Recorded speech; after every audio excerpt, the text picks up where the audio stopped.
नमस्कार मित्रांनो, प्रेमाची गोष्ट मालिकेच्या आजच्या भागामध्ये आता मुक्ता पूर्णपणे पाण्यामध्ये बुडत चाललेली असते. हळूहळू आता पाणी तिच्या अगदी मानगुटीपर्यंत आलेलं असतं. काय करावं तिला काहीच सुचत नाही. आणि तेवढ्यातच आता मुक्ताला आठवतं की या पाण्याच्या वेगामुळे कदाचित तिची रशी हातातली सुटू शकते, म्हणून ती तो प्रयत्न करत असते आणि ती डुबत चाललेली असते. त्याच वेळेला आता इथे मुक्ता मनातच म्हणते की सागर, आता मी तुम्हाला कधी भेटू शकेन माहिती नाही, कारण मी जिवंत राहू शकत नाही. सागर, या सगळ्यात मी अडकलीये. आता मला वाचता येणं कठीण आहे. मला तुम्हाला भेटता देखील येणार नाहीये, असं मुक्ता इथे म्हणत असते. तेवढ्यात सागर आता लोकेशनपर्यंत पोहोचलेला असतो आणि सागरला अनुजाचा जरासा तोंडाचा आवाज येतो. त्याच वेळेला सागर धावत-धावत अनुजाजवळ जातो आणि अनुजा म्हणते की मुक्ता, मुक्ता वहिनी त्या पाण्याच्या टाकीमध्ये आहेत. तेव्हा हे ऐकल्यावर सागरला धक्का बसतो. सागर म्हणतो की काय? पाण्याच्या टाकीमध्ये? असं म्हणून आता तो धावत-धावत तिकडे निघून जात असतो आणि मुक्ता ज्या पाण्याच्या टाकीत असते त्याचं पाणी आता हळूहळू वर-वर जायला सुरुवात झालेलं असतं. सागर आता घाबरतो आणि टाकीजवळ जाणार तेवढ्यातच आता समोरून काही गुंड येतात आणि ते सागरला अडवण्याचा प्रयत्न करत असतात. तर इथे मुक्ताचा जो हात असतो तो रश्शीला लागतो आणि मुक्ताची ती रश्शी पाण्यातली जी असते ती हाताने सुटते आणि ती रश्शी सुटल्यामुळे आता मुक्ताला थोडेफार हात चालवता येत असतात. आता फायनली ती मुक्ताची रश्शी सुटते आणि म्हणून तिला काहीतरी करता तरी येत असतं. ती स्वतःला वाचवण्याचा प्रयत्न करत असते आणि पोहायला बघत असते. परंतु तरीही पाणी हळूहळू वर येत चाललेलं असतं. काय करावं हे मुक्ताला काहीच सुचत नाही. त्यानंतर आता इथे सागर हा त्या गुंडांना मारामारी करायला सुरुवात करतो. त्यांना मारत असतो आणि मग गुंड त्याला पूर्णपणे प्रतिकार करत असतात. परंतु तरीही सागर तिथल्या काठ्या जे काही हाताला लागते ते घेऊन गुंडांना चोप देत असतो.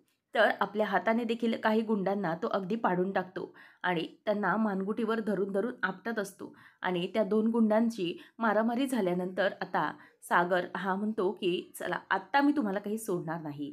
तेवढ्यातच अनुजा म्हणते की दादा, तिकडे वर बघा, मुक्ता वहिनी तिथे आहेत. मी इथे लक्कीला बघते आणि लक्कीच्या चेहऱ्यावर येऊन ती पाणी मारू लागते आणि अनुजा म्हणते की लक्की, लक्की प्लीज उठ लवकर. आणि लक्की बेशुद्धच असतो. त्यानंतर आता सागर हा मुक्ता, मुक्ता असा आवाज देत असतो आणि मुक्ताला कळतं की कोणीतरी तिथे आलंय, म्हणून ती हात मारत मारत वर येण्याचा प्रयत्न करत असते. त्यावेळेला इथे आता अभिषेक आणि कोमलचं लग्न होत असतं. अभिषेकला गुरुजी गळ्यामध्ये हार घालायला सांगणार असतात. तर इथे मुलाची करवली पुढे या आणि तिने हळद कुंकू लावा असं सगळं सांगितलं जातं आणि मुलीची करवली म्हणजे स्वाती देखील पुढे येते आणि तीही हळद कुंकू लावते. त्यानंतर स्वाती आल्याबरोबर कोमल तिच्याकडे बघतच राहिलेली असते आणि तिच्याकडे बघत असताना आता तिच्या डोळ्यामध्ये देखील पाणी येतं आणि स्वाती देखील या सगळ्यामुळे आता खूप इमोशनल झालेली असते. आणि मग आता स्वाती ही तिच्या हळद कुंकूचा जो काही करंडा असतो तो घेऊन कोमललाही हळद कुंकू लावते आणि हे सगळं सावनी बघत असते. हे बघताना तिला फारच मजा येत असते. त्यानंतर आपल्याला पाहायला मिळतं की इकडे लक्कीला अनुजा उठवते आणि म्हणते की उठ उठ लक्की उठ, आणि तो आता उठतो. डोक्याला हात लावत लावतच तो तिथून उठतो आणि काही गुंड पुन्हा सागरला धरतात आणि त्यांचा जो मेन असतो तो आता येऊन सागरला मारायला लागतो. परंतु सागर त्याचं ऐकत नाही. सागर आता त्यालाही जोरदार असा धोबीपछाड देऊ लागतो आणि त्याला जोरजोरात 1-2 हात मारतो आणि तो गुंड जाऊनच तिकडे बाहेर पडतो. त्याच वेळेला आता इथे काही गुंड परत उठण्यासाठी प्रयत्न करत असतात, परंतु आता लकी आणि अनुजा देखील त्याच्या सोबतीला असतात. आता लकी देखील काही गुंडांना आता बेदम चोप देऊ लागतो आणि सागर मुक्ता, मुक्ता असा आवाज देत असतो आणि त्याच वेळेला आता मुक्ता ही पाण्याच्या टाकीत डुबायलाच आलेली असते आणि तेवढ्यातच आता सागर हा त्या शिडीच्या मदतीने पुढे पुढे चढून जात असतो आणि त्याच्या लक्षात येतं की मुक्ता तिकडे आहे. सागर आता पाण्याच्या टाकीचं जे झाकण असतं ते उघडतो आणि ते उघडल्यानंतर आता मुक्ता पूर्णपणे पाण्यामध्ये गेलेली असते. ती कसंबसे हातपाय मारत असते. तेवढ्यातच आता सागर हा मुक्ताला हात मागतो. मुक्ता तुमचा हात द्या. त्यावेळेला आता मुक्ता ही सागरला हात देते आणि हात देऊन सागर हा मुक्ताला वर घेतो आणि मुक्ताला त्या टाकीमधून तो आता कसाबसा बाहेर काढतो. आणि नंतर आता इथे हे सगळं लक्की बघतो की मुक्ता वहिनीला दादूसने बाहेर काढलं आणि कसंबसं आता सागरने मुक्ताला बाहेर काढलेलं असतं आणि मुक्ता पूर्णपणे पाण्याने भिजलेली असते आणि तिच्या नाकातोंडात देखील आता पाणी गेलेलं असतं.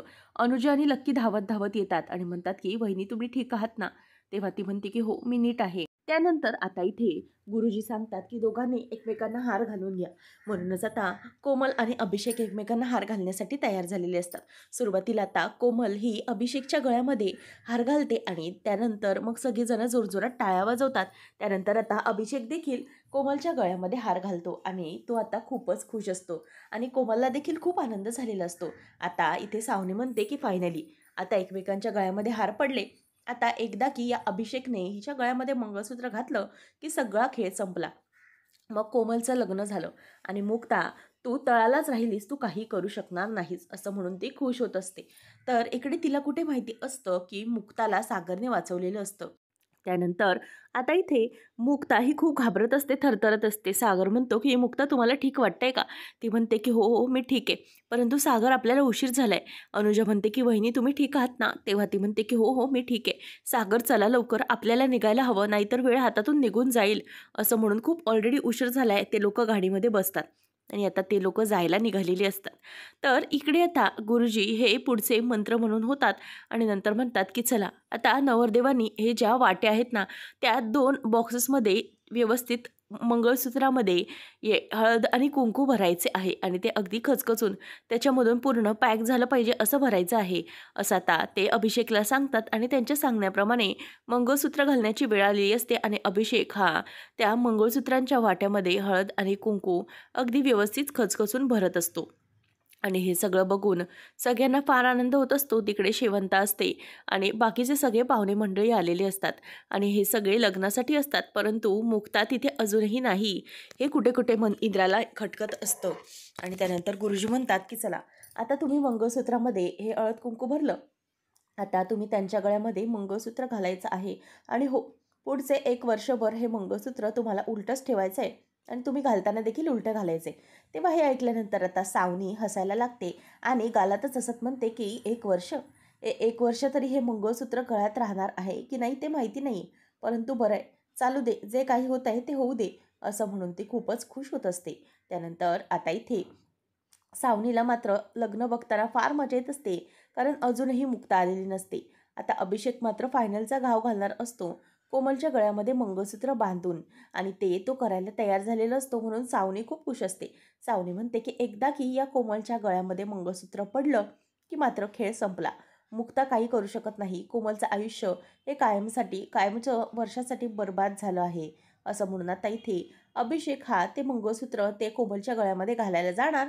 तेवढ्यातच इथे समोरून अनुजाचा "थांबा" असा आवाज येतो आणि त्याच वेळेला सगळेजण गडबडतात. अचानक कोणाचा हा आवाज आला म्हणून सगळेजण बघू लागतात. त्याच वेळेला आता इथे समोरून अनुजा बघते, तर अनुजाला ते सगळे पाहून खूपच आता धक्का बसलेला असतो. अनुजा बघते आणि म्हणते, की "थांब, मिस्टर अभिषेक केनी, तुम्हाला हे लग्न करता येणार नाही." तेव्हा आता इंद्रा संतापते आणि आता इंद्रा हे बघतच राहते. त्याच वेळेला आता अनुजाच्या बाजूने तिथून सागर आणि मुक्ता हे दोघंजणही बाजूला येऊन उभे राहिलेले असतात. सगळ्यांना प्रश्न पडतो, की नेमकं हे सगळं काय आहे? त्याच वेळेला आता इथे अभिषेक पण गडबडतो, की आता इथे येऊन अनुजा काहीतरी घोळ घालणार. मग आता इंद्रा म्हणायला लागते, की "काय गं, हे सगळं काय चाललेलं आहे?" अनुजा म्हणते, की "हे लग्न तुम्हाला करता येणार नाही. मला हे लग्न मान्यच नाही आहे," असं सगळं ती बोलायला लागते. त्याच वेळेला आता कोमललाही धक्का बसतो. कोमल तिथल्या तिथे तशीच बसलेली असते. अभिषेक तिला मंगळसूत्र घालणार असतो, परंतु अनुजाच्या त्या बोलण्याने तिलाही आता धक्का बसलेला असतो. आणि त्याच वेळेला आता अनुजा म्हणते, की "1 मिनिट, मला अभिषेक केनी याच्याशी जरा काहीतरी महत्त्वाचं बोलायचं आहे एकट्यामध्ये." त्याच वेळेला आता इथे कोणाला काहीच कळत नाही, की अनुजा ही अशी का बोलत आहे? एकट्यामध्ये का बोलायचं आहे? असा प्रश्न तिला पडलेला असतो. तेव्हा मात्र आता इथे इंद्रा खवळलेली असते. इंद्रा म्हणते, की "अगं ए, काय आहे, आम्हाला माहिती आहे की तू त्याची चांगली मैत्रीण आहे, जवळची मैत्रीण आहे. परंतु लग्नामध्ये असं येऊन त्याला थांबवणं आणि लग्नाच्या विधीमधून त्यांना उठवणं हे बरोबर नाही आहे, माहिती आहे ना तुला. मग असं कशाला करते?" तेव्हा मग ती म्हणते, की "हो, मला माहिती आहे, मी ऐन टायमिंगला आली आहे तुमचं लग्न होत असताना. परंतु मला महत्त्वाचं त्यांच्याशी काहीतरी बोलायचं आहे, खूप महत्त्वाचं, अर्जंट आहे." तेव्हा मग आता इंद्रा म्हणते, की "ए बाय, अगं तुला कळतंय का? इथे सगळे विधी सुरू आहेत आणि तुझं मध्ये-मध्ये काय चालू आहे? तू त्यांची चांगली मैत्रीण आहे. म्हणून काय प्रत्येक वेळेला माझ्या पोरीला आणि माझ्या जावयाला एकत्र बसताना तू अशीच मध्ये-मध्ये येणार की काय? प्रत्येक वेळेला तू अशी मध्ये येऊनच त्यांना अडवत राहशील तर कसं चालेल? म्हणूनच मग मला ते काही सहन होणार नाही. तू आता त्यांना काही अडवता येणार नाही." मग आता इथे सावनी घाबरलेली असते. नेमकं जर काही घडलं तर ती जाणार हे तिला नक्कीच माहिती असतं. तर आता इथे मुक्ता म्हणत असते, की "मम्मी मी काय म्हणतेय, की तिला काहीतरी जर त्यांच्याशी अर्जंट बोलायचं असेल ना, तर बोलून घेऊ दे, काहीच प्रॉब्लेम नाही. अरे अभिषेक, तिला जर काही महत्त्वाचं बोलायचं असेल, तर बोलू देत. 2 मिनिटं बोल, काहीच प्रॉब्लेम नाही." असं म्हणून आता ती अभिषेकला जायला सांगते. आणि त्याच वेळेला आता अभिषेक हा उठतो आणि तो तिच्याशी बोलण्यासाठी म्हणून बाजूला येतो. त्याच वेळेला आता इथे सावनी ही मुद्दाम मागे-मागे जाऊन लपत असते, कारण तिला खूप भीती वाटत असते. त्याच वेळेला आता अभिषेक हा येऊन तिला म्हणतो, की "हे सगळं काय चालू आहे? अगं अनु, तू अशी लग्नामध्ये येऊन काय गोंधळ घातलायस?" त्याच वेळेला आता मुक्ता आणि सागर दोघंजणही गप्प उभे असतात आणि मग अभिषेक म्हणतो, की "तुला कळतंय का? अगं तू इथे असं लग्नात आलीस तर माझं सगळं स्टेकवर लागलंय. तू हे सगळं करायला नको हवं होतंस आणि तुला काय वाटलं, की मला काळजी नाही वाटली तुझी? मला खूप काळजी वाटली." त्यावेळेला आता इथे ती सगळी वाक्य अनुजाला आठवतात. फ्लॅशबॅकमध्ये मुक्ताने अनुजाला सांगितलेलं असतं, की आता तू त्याच्यासमोर जाब विचारायला जाशील, तर तो सगळं काही कबूल करेल असं मान्य करू नकोस. कारण तो कबूल तर करणार नाही, उलट तो तुला मॅनिप्युलेट करण्याचा प्रयत्न करणार. तुला तो मुद्दामच खोटी-खोटी काळजी दाखवण्याचा प्रयत्न करणार, जेणेकरून तू त्याच्या प्लॅनमध्ये पुन्हा सामील व्हावंस आणि पुन्हा त्याचं ऐकावंस. परंतु लक्षात ठेव, तो पूर्ण ढोंगीबाज आणि चालबाज माणूस आहे आणि तुला तो पुन्हा फसवण्याचा प्रयत्न करणार. या खोट्या-खोट्या गोष्टींमध्ये तो पुन्हा तुला आशा दाखवणार. म्हणूनच मी तुला आता स्ट्राँग करते, की तो तुला काही बोलेल, काही फसवण्याचा प्रयत्न करेल, परंतु तू त्याच्या मोहाला बळी पडू नकोस. तू तो जे काही सांगतोय त्याच्यावर अजिबात विश्वास ठेवू नको. तो जे काही करतोय ना, ते अत्यंत खोटं आणि धोटांत आहे, हे मला चांगलंच कळतं आणि म्हणूनच तू उगीचच त्याला अशा गोष्टींमध्ये बळी पडू नकोस. आता ह्या सगळ्या गोष्टी ह्या तिला आठवतात आणि अनुजाला कळतं, की हे सगळं जे काही अभिषेक बोलतोय, ते अगदी मुक्ता वहिनी बोलली ना तसेच बोलतोय. कारण मुक्ता त्याला म्हणालेली असते, की "मी जेवढं अभिषेकला ओळखते आत्तापर्यंत, तेवढं तो असंच करणार आणि त्याने तसंच केलेलं असतं." अभिषेक पुढे म्हणतो, की "अगं, तुझी काळजी नव्हती असं नाहीये. तुझी खूप काळजी होती, परंतु मला माहीत आहे, की मुक्ता वहिनी तुला काही करणार नाही. ती फक्त मला धमक्या देत होती, दॅट्स इट. बाकी काही नाही. आणि तुझी मला खरंच खूप काळजी होती अगं. पण तू अशी इथे का आलीस? अगं, माझं आयुष्य इथे स्टेकवर लागलंय आणि तू इथे सगळ्यांसमोर असं मला बोलवलंस." त्याच वेळेला आता इथे ती खूप चिडलेली असते आणि जोरात अभिषेकच्या ती आता कानाखाली वाजवून देते. जेव्हा अभिषेकता ती सगळ्यांसमोर कानाखाली वाजवते, तेव्हा मात्र सगळेजण बघतच बसतात. आणि मग ती म्हणायला लागते, की "हे सगळं करताना तुला जरा पण लाज वाटली नाही का? अरे, आपलं लग्न झालेलं असताना तू असं दुसऱ्या मुलीबरोबर लग्न करतो. तुझ्या प्रत्येक प्लॅनमध्ये मी सहभागी झाले आणि प्रत्येक प्लॅन हा यशस्वी करत गेले. परंतु आता नाही. आता मला कळलेलं आहे, की तू मला फक्त फसवत आहेस. अरे, काही पैशांसाठी तू हे सगळं करण्यासाठी कसा तयार झालास? आपलं लग्न झालं होतं, मग तू असं का वागलास?" असं सगळं ती सगळ्यांसमोर बोलत असते. आणि आज तुझा खरा चेहरा जो आहे, तो मी सगळ्यांसमोर आणणारच असंही ती म्हणत असते. त्याच वेळेला अभिषेकच्या हाताला ती धरते आणि अभिषेकला सर्वांसमोर आणून ती उभा करते आणि म्हणते, की "हे बघा, हा आहे अभिषेक केनी आणि अभिषेक केनी हा नुसता अभिषेक केनी नसून मी त्याची बायको आहे, मिसेस अनुजा अभिषेक केनी." हे ऐकल्यानंतर आता सगळ्यांना धक्का बसतो. त्यानंतर आता अनुजा म्हणते, की "मला सगळ्यांनी माफ करा. अगोदर या माणसाच्या बोलण्यामध्ये येऊन मी तुम्हा सगळ्यांशी खोटं लपवलं. मी तुम्हाला जे काही खरं सत्य आहे ते सांगितलं नाही. परंतु आत्ता मी तुम्हाला एक खरं सत्य सांगते, ते म्हणजे की मी याची बायको आहे, मिसेस अनुजा अभिषेक केनी." आता हे ऐकल्यावर मात्र सगळ्यांना जबरदस्त धक्का बसतो. स्वाती वगैरे शेवंता मावशी मंडपातून धावत येऊ लागतात. आणि त्याच वेळेला आता इथे ती म्हणायला लागते, की "खरंच मला माफ करा. मी आत्तापर्यंत हे सत्य तुमच्यापासून लपवलं, कारण मी माझ्या नवऱ्याची साथ देत होते. मला असं वाटलं, की माझा नवरा माझ्यावर कधीतरी प्रेम करेल, माझ्यावर विश्वास ठेवून हे लग्न मोडेल, परंतु नाही. त्याने तसं काहीही केलेलं नाही. हे बघा, मी त्याची बायको आहे आणि या गळ्यामध्ये त्याच्या नावाचं मंगळसूत्र आहे, अभिषेकच्या नावाचं, आणि आम्ही दोघांनीही लग्न केलेलं आहे." असं अनुजा सगळ्यांसमोर सांगून मोकळी होते. आणि हे सगळं पाहून इंदिराला जबरदस्त मोठा धक्का बसलेला असतो. ती आता खूपच रडायला लागते आणि तिला कळतं, की हे सगळं जे काही आहे ते खरं आहे. मग आता अभिषेक म्हणतो, की "नाही, तुम्ही प्लीज या सगळ्यावर विश्वास ठेवू नका. प्लीज तुम्ही शांत व्हा. असं काही नाही आहे. ही जे म्हणते ना तसं अजिबात काही नाही आहे." असं म्हणून आता अभिषेक पुन्हा पलटायला लागतो आणि मग तो तिच्याबरोबरचं नातं देखील कबूल करायला तयार होत नाही. आणि त्याच वेळेला आता इथे अभिषेक म्हणतो, की "तू थांब गं," आणि अनुजाला बाजूला टाकतो. आणि इथे कोमलला चक्कर येऊ लागते आणि कोमलला चक्कर येते म्हणून तो तिच्याजवळ येतो आणि तिचे मुद्दामच हात घासून बघण्याचा प्रयत्न करत असतो. तर इथे मात्र सावनी आता घाबरलेली असते. सावनी ही मागच्या मागेच लपलेली असते आणि कोमलला अभिषेक म्हणतो, की "हे बघ कोमल, काळजी करू नकोस, मी इथे आहे. मी तुझ्यासाठी आहे, तू काळजी करू नको.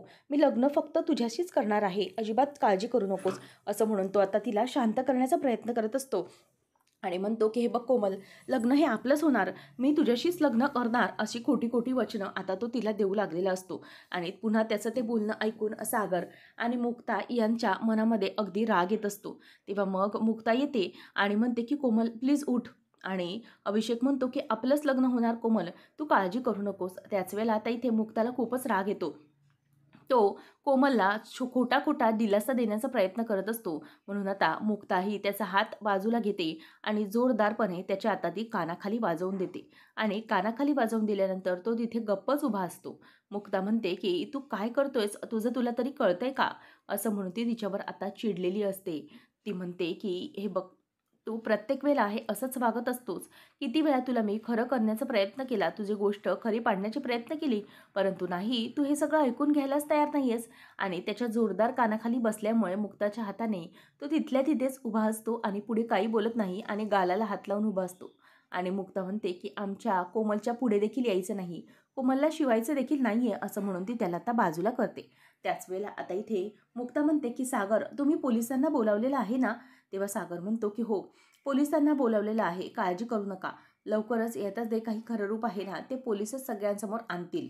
आणि त्याच वेळेला आता इथे सागर हे सगळं बघत असतो आणि त्याला हे सगळं पाहून खूपच वाईट वाटत असतं. आणि नंतर इंद्रा रडत असते. इंद्रा म्हणते, की "हे सगळं काय झालं?" तेव्हा लकी म्हणतो, की "हे बघ मम्मी, शांत हो. प्लीज त्रास करून घेऊ नकोस." त्याच वेळेला आता मुक्ता म्हणते, की "तू सगळ्यांना सांगतोयस, की तू खरं बोलतोयस. तुझं हिच्याशी लग्न झालं नाही. मग हे काय?" असं म्हणून तो त्या दोघांच्याही लग्नाचा फोटो त्याला दाखवतो आणि ते पाहिल्यानंतर त्याला धक्काच बसतो. तो आता काहीच बोलू शकत नसतो. मुक्ता म्हणते, की "हे फोटो अनुजाने मला दाखवलेले आहेत. तुमच्या लग्नाचे फोटो स्वतः तिने मला दिलेले आहेत. आता तू कितीपर्यंत खोटं बोलणार आहेस आणि तू किती लपवणार आहेस?" असं म्हणून आता मुक्ता ही इंद्राला आणि सगळ्यांना ते लग्नाचे फोटो दाखवते आणि स्वातीला देखील दाखवते. आणि तो फोटो पाहिल्यानंतर आता इंद्राचा पक्का विश्वास बसतो, की हा अभिषेक हा विश्वासघातकी आहे आणि त्याचं अगोदर लग्न झालेलं आहे. हे ऐकल्यानंतर त्याला धक्काच बसतो. मुक्ता म्हणते, की "कळलं का? मी काय सांगण्याचा प्रयत्न करत होते. आत्तापर्यंत तू आम्हाला खूप फसवलंस. आता इथून पुढे तू आम्हाला फसवू शकत नाही." तरी अभिषेक म्हणतो, की "नाही, प्लीज माझं ऐकून घ्या. मी जे काही म्हणते ते." तेव्हा आता सागर म्हणतो, की "आत्ता तुझं इथे काही कोणी ऐकून घेणार नाही. तुझी आता जेलमध्ये जाण्याची पारी आली आहे. तुला आता जेलमध्ये जाऊन काय ते बोलावं लागेल." त्यावेळेला त्या इथे सावनी म्हणत असते, की "हे सगळं काय झालं? ही मुक्ता अचानक शेवटच्या क्षणाला येऊन कशी पोचली? शेवटच्या क्षणाला येऊन हिने बरोबर बाजी मारली आणि आता जर मी पुढे राहिले आणि जर याने माझं नाव घेतलं तर माझी वाटच लागली." असं म्हणून सावनी आता घाबरत असते. तर आता अभिषेकचा पूर्णपणे ते पर्दाफाश झालेला असतो. मुक्ता म्हणते, की "काही झालं तरीही तुला आम्ही सोडणार नाही. तुला मी सांगितलंच होतं, की तू माझ्या कोमलबरोबर लग्न करू शकत नाही. काही झालं तरीही तुला मी चॅलेंज दिलं होतं. माझ्या कोमलचं आयुष्य मी उद्ध्वस्त होऊ देणार नाही." आणि तसंच घडलं. तेव्हा सागर म्हणत असतो, की "हो, मुक्ताने शेवटी काही करून तुझी खरी बाजू ही सगळ्यांसमोर आणलीच आणि ती आणायलाच हवी होती. नाहीतर खूप मोठा अनर्थ आमच्यासोबत झाला असता." तितक्यात आता पोलीस येतात आणि पोलीस म्हणतात, की "अभिषेक केनी, सागर कोळी तुम्ही बोलवलंय ना?" तेव्हा मग सागर म्हणतो, की "हो.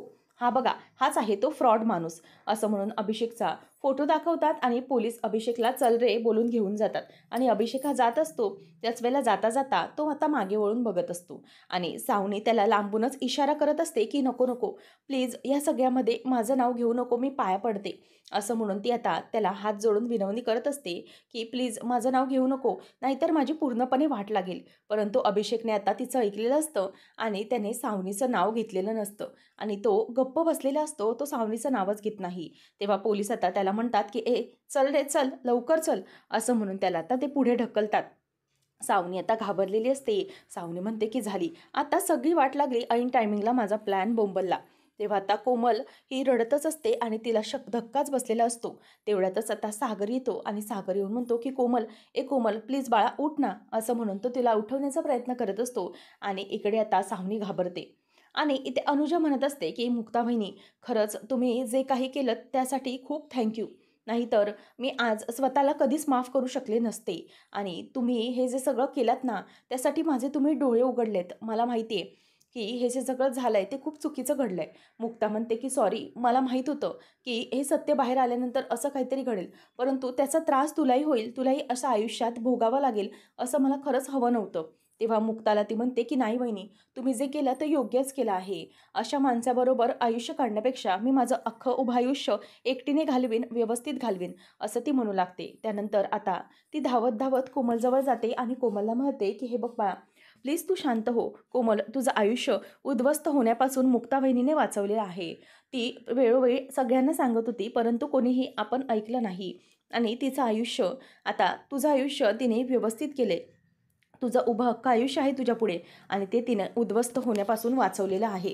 नाहीतर माझ्यासारखीच तुझी हालत झाली असती." आता हे सगळं ऐकत असताना सगळ्यांचे डोळे पाणवतात आणि सगळेजण आता रडत असतात. जेव्हा म्हणते की "कोमल, खरंच तू खूप लकी आहेस की तुझ्या पाठीमागे इतकं एवढं चांगलं कुटुंब उभं आहे आणि तुझी मुक्ता वहिनी तुझ्या मागे उभी आहे. म्हणून आता या सगळ्यामध्ये आता तू पुढे आली आहेस आणि काही झालं तरी तुला काही होऊ शकत नाही. कारण मुक्ता वहिनी तुझ्या मागे खंबीरपणे अगदी उभी आहे. काही झालं तरीही ती तुला काहीही होऊ देणार नाही आणि प्लीज विश्वास ठेव. तू तुझ्या आयुष्यात उभी राहा. सगळ्यांना जप, कारण अशी माणसं कोणालाही मिळणार नाहीत." असं म्हणून आता मुक्ताचं कौतुक ती करत असते आणि हे सगळं होत असताना आता इथे सावनीला देखील धक्का बसत असतो. अनुजा म्हणते की "शांत हो कोमल, शांत हो." असं म्हणून ती तिला शांत करत असते आणि त्यानंतर आता इथे हे सगळं पाहून इंद्रा देखील खूप रडत असते आणि सगळ्यांना या सगळ्या गोष्टीचा खूप मोठा धक्का बसलेला असतो. आता अनुजा म्हणत असते की "कोमल, खरंच मी तुला असं का म्हणते, तू लकी आहेस. कारण मुक्ता वहिनीच आहे जिने या सगळ्यामधून स्वतःचा जीव धोक्यात घातला. ती इतकी जीव धोक्यात घालून होती तरी पण तिला तुझं आयुष्य वाचवायचं होतं." तेव्हा मग सागर म्हणतो की "हो, तिचं बोलणं खरं आहे. अनुजा खरं बोलते. मुक्ताने स्वतःचा जीव धोक्यात घातला आणि हे सगळं सत्य तिने अनुजापर्यंत आणलं आणि नंतर अनुजानंतर हे सगळं सत्य अभिषेकचं इथे लग्नापर्यंत मुक्ताने पोहोचवलं. काही झालं तरीही मुक्तानेच या सगळ्यामधून सगळ्यांना वाचवलेलं आहे आणि आपल्याला वाचवलंय. त्या खूप धोक्यात असतानाही त्यांनी हे सगळं केलं." त्याच वेळेला आता अनुजा ही मुक्ताजवळ येते आणि म्हणते की "खरंच मुक्ता वहिनी, तुम्ही खूप ग्रेट आहात. तुमच्यासारखी आयुष्यात माणसं ही फार दुर्मिळ लाभतात आणि तुमच्यासारखी वहिनी मिळाली, ही कोमल खूप लकी आहे की तुमच्यासारखी वहिनी तिला मिळाली. आणि खरंच तुमच्यासारखे जर व्यक्ती असले ना, मिळाले ना, तर त्यांना देव्हाऱ्यात ठेवावं आणि त्यांची पूजा करावी." असंच मला वाटतं की कोमलचं आयुष्य उद्ध्वस्त होण्यापासून वाचवण्यासाठी तुम्ही किती प्रयत्न केलेत. तुम्ही तुमचं आयुष्य पणाला लावलत. तुम्ही इतक्या मोठा जीव धोक्यात घातलात. परंतु तुम्हाला काही करून तिचा जीव वाचवायचाच होता. तर इथे ती मूर्ख कोमल ही अशीच पडून असते. ती कुठल्याही प्रकारचं रिॲक्शन देत नसते. त्यानंतर आता इथे हे सगळं होत असताना अनुजा म्हणत असते की "मुक्ता वहिनी, इतकं सगळं घडतंय आणि तुम्ही अजूनही गप्पच आहात. काहीतरी बोला ना. खरंच तुम्ही इतक्या कशा चांगल्या असू शकता? तुम्ही इतकं सगळ्यांचं आयुष्य सुधरवलं." तेव्हा मग आता मुक्ता म्हणते की "हे बघ अनुजा, काय आहे ना, मी फक्त या घरासाठी केलेलं नाहीये. खरं तर मला तुझी हात जोडून माफी मागितली पाहिजे की हे सगळं घडलंय, त्यामध्ये सगळ्यात मोठा लॉस तुझा झाला आहे बाळा. आमच्या कोमलचं आयुष्य तर वाचलं, परंतु तू तुझ्या आयुष्यामध्ये एकटी पडलीस. खरंच मला त्यासाठी खूप वाईट वाटतंय आणि या माणसाने मला तितकंच प्रेम दिलंय, म्हणून मीही त्यांच्यावर तितकंच प्रेम करते. आणि खरंच माझी स्वामींचरणी इतकीच प्रार्थना आहे की तुला तुझ्या या उभ्या आयुष्यात एकट्याने जगण्याची ताकद स्वामींनी तुला द्यावी. त्यासाठी मी त्यांच्याकडे कायम तुझ्यासाठी प्रार्थना करेल." असं म्हणून अनुजासाठी त्या प्रार्थना करतात आणि अनुजाला मिठी मारतात आणि अनुजाला शांत करून धीर देण्याचा प्रयत्न ती करत असते. त्याच वेळेला आता इथे इंद्रा रडते आणि इंद्रा मुक्ताचे हात धरत म्हणते, "मुक्ता, मुक्ता, मला माफ कर. माझी खरंच खूप मोठी चूक झाली. अगं, तू मला किती वेळा सांगत होती, परंतु मी तुझ्या शब्दावर विश्वास ठेवला नाही. खरंच माझं चुकलं. मला माफ कर मुक्ता. खरंच मी तुझं ऐकलं नाही." तेव्हा मग आता मुक्ता म्हणते की "मम्मी, प्लीज रडू नका ना. अशी माफी मागू नका ना. प्लीज शांत व्हा ना मम्मी." असं म्हणून ती तिला शांत करत असते. आणि त्यानंतर आता इथे मुक्ता ही कोमलकडे धावत-धावत येते आणि तिला ती सावरण्याचा प्रयत्न करत असते. आणि त्याच वेळेला आता मुक्ता वहिनी, "मी चुकले, सॉरी." असं म्हणून आता मुक्ताला ती माफी मागत असते आणि तिच्या खांद्यावर डोकं ठेवून ती आता रडायला लागते. आणि मुक्ता देखील कोमलला "शांत हो बाळा." असं म्हणून शांत करत असते. तर तिकडे इंद्रा देखील तिच्याजवळ जाते आणि त्या तिघीजणीही मुक्ताजवळ पडून आता रडू लागतात. कारण मुक्तानेच फायनली कोळी कुटुंबाचं सगळं काही इज्जत वाचवलेली असते. पुढच्या भागामध्ये आपण पाहणार आहोत. मुक्ता आता सागरला म्हणत असते की "सागर, हे सगळं ते अभिषेकने केलेलं आहे, ठीक आहे. परंतु या सगळ्याच्या मागची मास्टरमाइंड ही सावनी आहे आणि सावनीच हे सगळं करत होती हे मात्र आपल्याला सगळं शोधायलाच हवं. त्याच वेळेला सागर म्हणतो, की मुक्ता हे सगळं आपण कसं शोधणार आहोत, की या सगळ्याच्या मागे सावनीच होती. तर मुक्ता म्हणते, की अशी काहीतरी सिच्युएशन क्रिएट केली पाहिजे, जेणेकरून सगळ्यांसमोर हे सत्य येईल. सागरला काहीच कळत नसतं. मुक्ता म्हणते, की सावनी हे सगळं करून मात्र नामानिराळी होती. काही झालं तरी तिच्यापर्यंत आपण पोहोचू शकलो नाही. तरी ते सावनी मात्र खूपच खुश होत असते. सावनी म्हणते, की मुक्ता हे सगळं करणारी मीच आहे आणि हे करणारी सवरणारी मी असून मी या सगळ्यापासून नामानिराळी आहे. तू माझ्यापर्यंत पोहोचूच शकत नाही मुक्ता. कधीही मी तुझ्या हाताला लागूच शकत नाही, असा कॉन्फिडन्स आता इथे सावनीला असतो. तर मुक्ताला सागर म्हणतो, परंतु आपण कसं पकडणार आहोत तिला? तिने तिच्याबद्दलचे काहीही पुरावे मागे सोडलेले नाहीच आहेत. काय करणार आहोत आपण? तेव्हा मग मुक्ता म्हणते, की सागर हे बघा, आपल्याला तिला अगदी गचंडीत पकडलं पाहिजे. म्हणजेच तिच्यासाठी अशी सिच्युएशन क्रिएट केली पाहिजे, तिचं तोंड दाबलं पाहिजे, जेणेकरून तिचं तोंड दाबून तिला बुक्क्याचा मार दिला, की तिचं तोंड उघडेल. आता हे ऐकल्यावर सागरलाही खूप चिड आलेली असते आणि मुक्ता म्हणते, की सागर आता ह्या सगळ्यामधून आपण तिला बोलायला लावायचंच. अशी परिस्थिती निर्माण करून ती सगळं सत्य सगळ्यांसमोर ओकणारच, असा मुक्ताला आता इथे कॉन्फिडन्स असतो. आता सागर आणि मुक्ता हे दोघंजणही सावनी मिशन सावनी घरातून काढण्यासाठी नेमकं काय करणार हे पाहणं रंजकतेचं ठरणार आहे. अशाच अपडेट्ससाठी आजच आपल्या चॅनलला सबस्क्राईब नक्कीच करा. धन्यवाद.